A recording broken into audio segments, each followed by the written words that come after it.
Justin Fields is reportedly okay after taking a beating in a brutal loss to the Atlanta Falcons today. What's up, guys? Swift here, covering everything Chicago Bears with daily videos, updates, and more.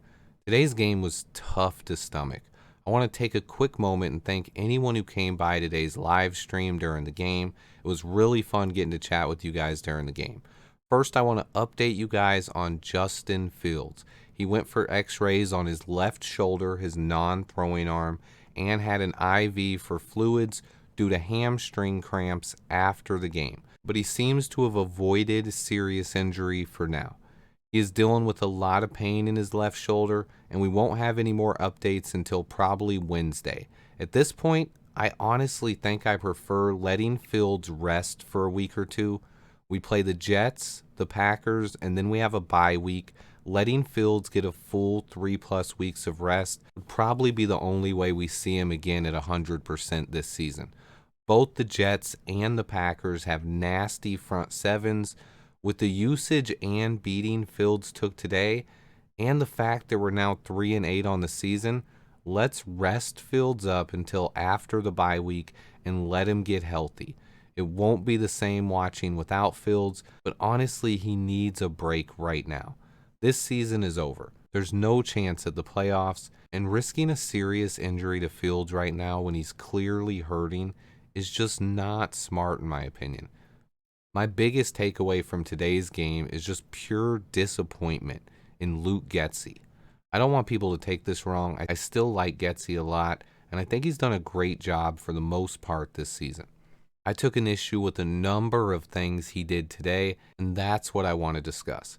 First and foremost was the play calling. I've accepted Luke Getsys' vanilla play calling for most of the season because he was establishing an identity and continued adding wrinkles week in and week out. Without seeing the All-22 film, I can't say for sure, but this week's game plan looked like regression while watching live. This team made a concerted effort to get Chase Claypool involved against the Miami Dolphins 4 days after trading for him, but have made much less of an effort to get the ball in his hands for 2 straight weeks now. To be fair, defenses have rolled coverages Claypool's way, but his use to this point has been extremely disappointing. I understand it takes time to learn a playbook, but they've had a large package of plays for Claypool for over 3 weeks now. It's more of a matter of calling those plays during the game. Getsys seems to be too happy trotting ESB and Dante Pettis out there all game. On top of that, I have to address our last drive.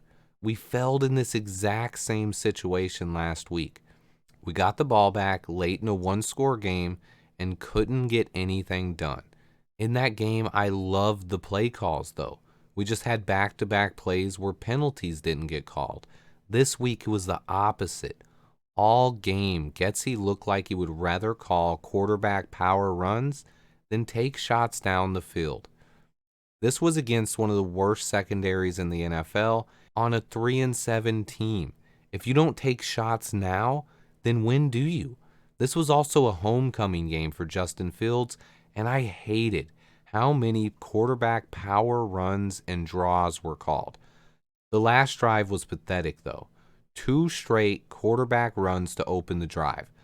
After your quarterback was on the sideline having his legs worked on before the drive because he was cramping up. Your quarterback's cramping.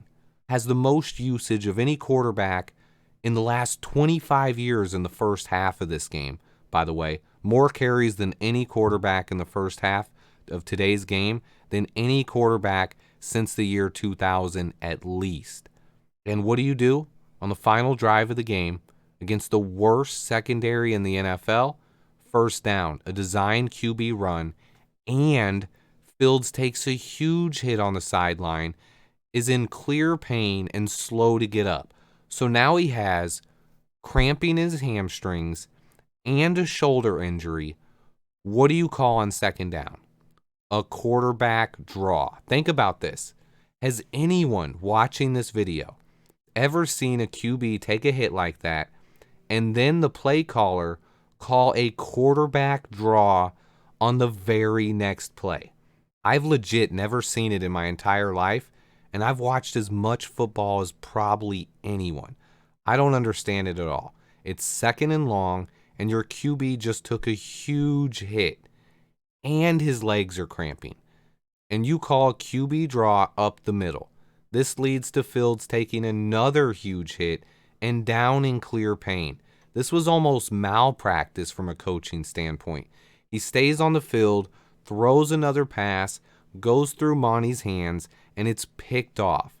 Game over. But I mean, think about it. Has anyone ever seen a play caller call a QB draw a play after their quarterback is shaken up from taking a big hit? Just give the ball to David Montgomery if you want to run there. That was wild. I feel like for the first time this season, the coaching staff let Justin Fields down in this game. My next point, where was Tevin Jenkins? I understand he was healthy enough to be active for this game, but Luke Getsy decided he wanted to start Michael Schofield. It's understandable. Tev didn't get a full week of practice. But Michael Schofield had 2 awful penalties and was getting beat all through the first half. Why was there a change not made there? Luke Getsy, early in the season, you rotated Tevin Jenkins out for Lucas Patrick. Now he comes back, gets in a full practice on Friday, and is the best offensive lineman we have, and you leave him active on the sideline for 4 quarters while your right guard is getting his butt kicked. What is going on? It was tough to watch, guys. The play calling, Luke Getsy, Justin Fields has been magnificent to watch this season, but today's game just felt different. Yes, he was still miraculous at times.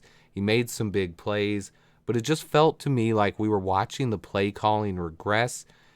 And the fact that Luke Getsy never put Tevin Jenkins in just blows my mind. I'm also still not sure what happened on the drive where we had 2 straight busted screens that led to sacks. That could have been about execution, but still, this game overall just felt different. It felt like Getsy was playing it too safe and calling way too many quarterback design runs today. I still am a big fan of Luke Getsy, and I think overall he's done a great job of developing this offense. But today was quite simply a step back and his worst game as a play caller, and it might have potentially led directly to getting our quarterback hurt. Stay tuned, guys. I'm studying the film from the condensed game now and can't wait to get my hands on the all-22 footage. Thanks to everybody who watches, and thanks to everybody who stopped by the live stream today. I will be doing it again next week. Remember to hit that like button, and until next time, bear down.